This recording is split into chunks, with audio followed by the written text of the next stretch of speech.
power. Kenapa kemudian power ada di dalam komunikasi? Power yang dimaksudkan di sini tidak berkaitan dengan kekuatan secara fisik, tidak. Tapi kekuatan yang dimaksudkan ini adalah kekuatan kita untuk mempengaruhi orang lain, mempengaruhi perilaku orang lain. Itu yang kemudian disebut sebagai power. Kita mampu mengontrol, kita mampu mengaruhi perilaku orang lain. Nah, dimensi power ini sebenarnya sesuatu yang sangat unik gitu ya. Kadang kala kita tidak sadar bahwa ada esensi power di sana. Misalkan ketika kalian ngobrol dengan teman kalian gitu ya, aduh sungkan deh, saya menolak, ya sudahlah, saya iyain aja. That's a kind of power. Bahwa kemudian teman Anda punya power untuk ke Anda gitu, sehingga Anda jadi sungkan dengan dia. Nah, kaitannya dengan konflik adalah situasi konflik ini seringkali dia punya seringkali punya situasi yang kemudian membutuhkan penyelesaian. Nah, penyelesaian konflik ini yang kemudian seringkali dengan ada power di sana, penyelesaian konflik itu menjadi lebih cepat gitu. Dan memang kadangkala untuk penggunaan power ini, orang-orang dengan power tertentu, orang-orang dengan power yang bagus itu mereka bisa mengendalikan konflik ini akan berujung pada hasil akhir yang seperti apa. Gitu. Bentar, saya izin ke kamar mandi dulu ya, sebentar ya.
Baik, terima kasih sudah menonton.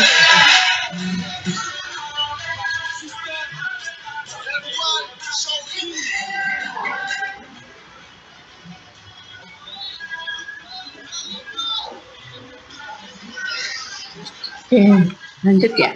Nah, ada 4 cara ya bagaimana sih kita menunjukkan uh, power kita ya, dalam situasi yang kemudian disebut konflik.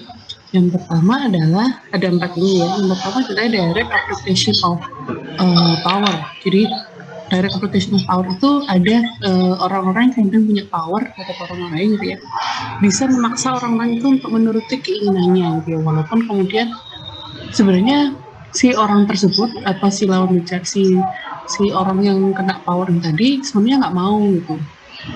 Contohnya misalkan ketika orang tua gitu ya, orang tua menyuruh anak untuk doing something yang kemudian sebenarnya aduh aku ogah gitu ya, saya malas gitu ya, tapi kita disuruh gitu, mau nggak mau ya sudah gitu, ya udahlah kita apa namanya menuruti apa yang dikehendaki oleh orang tua. Kemudian direct and virtual use of power. Nah di bagian ini masih ada katanya dengan yang di direct application of power tadi, tapi untuk di direct and virtual use of power ini kita bisa menunjukkan power kepada seseorang, baik itu berupa punish and reward gitu ya, dia berupa apa yang pada punish and reward. Nah seseorang yang punya posisi direct and virtual use of power ini, dia bisa meminta orang yang kemudian menjadi lawan bicaranya gitu ya, dia bisa memberikan ancaman yang sebenarnya belum tentu itu bisa belum tentu itu menjadi kenyataan. Misalkan ketika apa namanya, kalau misalkan kita bilang sebenarnya masih kaitannya dengan yang tadi ya, dengan direct application of power. Jadi misalkan kalian diberikan ancaman mau kalian kalau misalkan nggak mengerjakan tugas ini gitu ya, maka harus siap-siap dengan nilai yang jelek gitu misalkan. Nah, ada virtual, ada sesuatu yang kemudian belum tentu itu bisa terjadi gitu. Jadi masih sesuatu yang kemudian virtual, ada sesuatu yang kemudian masih di angan-angan. Nilai yang jelek itu akan seperti apa ya? Sudah saya nggak mau. Saya mau nggak mau harus menjalankan tugas itu misalkan. Jadi ada sesuatu yang kemudian disebut virtual, masih di bayang-bayang kita gitu ya. Aduh, dapat nilai jelek nih. Tapi apakah kita tahu nilai jeleknya itu seperti apa? Nilai jeleknya sampai sejauh apa? Apakah nol sama sekali ataukah masih ada nilainya? Kita kan masih belum tahu itu. Gitu. Nah ini yang kemudian disebut sebagai sisi virtualnya. Kita masih proses membayangkan, kita membayangkan dengan ancamannya ini akan seperti apa sih wujudnya. Kemudian ada indirect application of power. Jadi indirect application of power ini kita bisa menunjukkan power kita secara tidak langsung gitu ya. Jadi misalkan kalau di sini contohnya kita bisa membuat orang lain itu merasa sungkan dan kita merasa nggak enak dan kita atau merasa nggak enak mau nolak gitu ya, karena dia punya hutang budi pada kita gitu. Dia punya hutang budi, entah itu kebaikan kita atau pengorbanan yang sudah kita lakukan kepadanya gitu, sehingga orang lain kalau misalkan dia sudah punya hutang budi sama kita, dia mikir-mikir lagi nih kalau misalkan mau menolak apa yang udah menjadi permintaan kita. Nah, ini adalah hidden use of power. Kalau di hidden use of power ini ada kondisi di dalam pemikiran kita bahwa kita bisa memaksa orang lain untuk mematuhi keputusan, mematuhi keinginan kita, gitu ya, tanpa kemudian kita harus menekan mereka, gitu ya.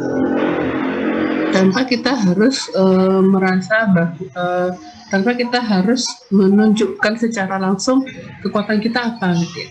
Tetapi membuat orang berpikir gitu ya. Kalau misalkan menolak kita, kalau misalkan apa namanya menyanggah apa yang kita inginkan gitu. Itu mereka berpikir lagi gitu. Nah, di hidden use of power ini kemampuan pribadi kita, kemampuan pribadi untuk kita ngasih keputusan. Tujuannya adalah untuk menekan kepentingan salah satu si pihak. Jadi misalkan tadi yang saya sampaikan ya, kita mau membahas sesuatu gitu ya, tapi kita tahu bahwa ini sebenarnya sesuatu yang akan membuat orang lain itu menjadi tidak nyaman, menjadi marah, gitu, akan menjadi tersinggung. Gitu. Akhirnya kita menjadi berpikir ulang, oke, kita nggak usah ngobrolin dia deh, karena kayaknya ini adalah sesuatu yang sensitif bagi dia, gitu ya. Kita tahan deh untuk diri kita sendiri saja supaya dia tidak marah, gitu. Nah, di kondisi ini kadang-kadang kita tidak sadar bahwa ternyata kita sudah dikenai power oleh si lawan bicara kita.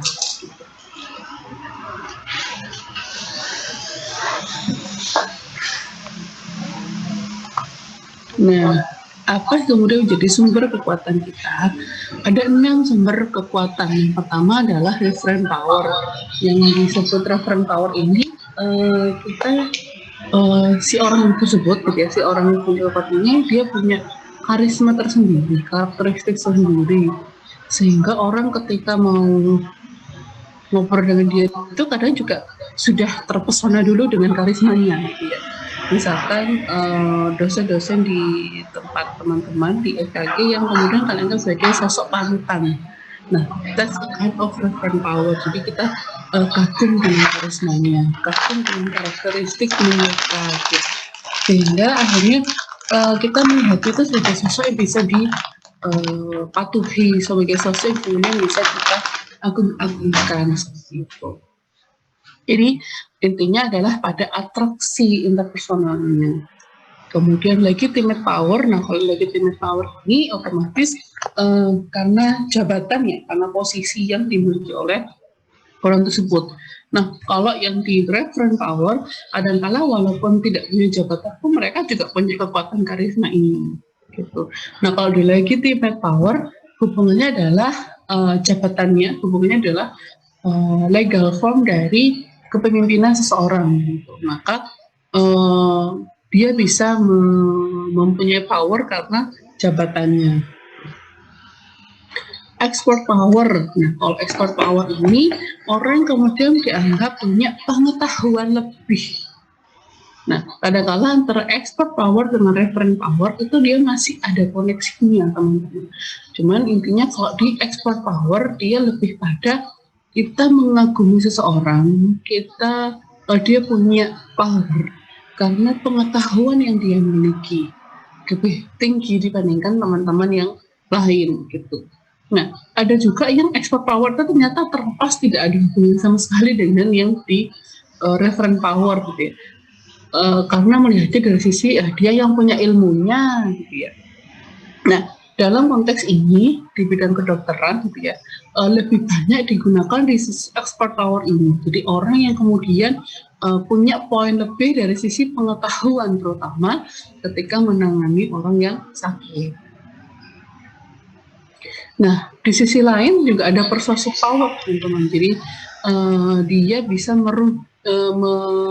membujuk orang lain, membuat pesan itu menjadi lebih masuk akal sehingga pendapatnya itu bisa diterima oleh orang lain. Nah, persuasive power ini memang juga lebih banyak dikaitkan dengan yang referent power tadi. Jadi ketika dia punya karisma yang bagus, dia punya kredibilitas yang bagus, dia mempersuasi orang lain juga akan lebih mudah karena pesan-pesannya itu menjadi sesuatu yang lebih masuk akal bagi si orang-orang yang mengidolakan mereka. Nah, persuasi itu apa sih? Persuasi itu membujuk, atau mengajak, atau merayu, gitu ya. Intinya adalah setiap usaha untuk mempengaruhi tindakan atau pilihan orang lain dengan cara melakukan komunikasi atau kontak kepada orang atau sekelompok orang baik secara verbal maupun non-verbal. Reward power. Nah, reward power ini merujuknya pada bagaimana kita bisa memberikan penghargaan kepada orang lain. Kita punya power karena dia punya penghargaan karena kita bisa mendapatkan reward dari dia. kita mematuhi dia karena kita bisa dapat sesuatu dari dia, entah baik yang sifatnya tampak, material maupun non material, entah itu rewardnya dalam bentuk barang maupun tidak, seperti itu. Coercive power ini yang masih satu gandeng gitu ya, satu paket dengan yang reward power.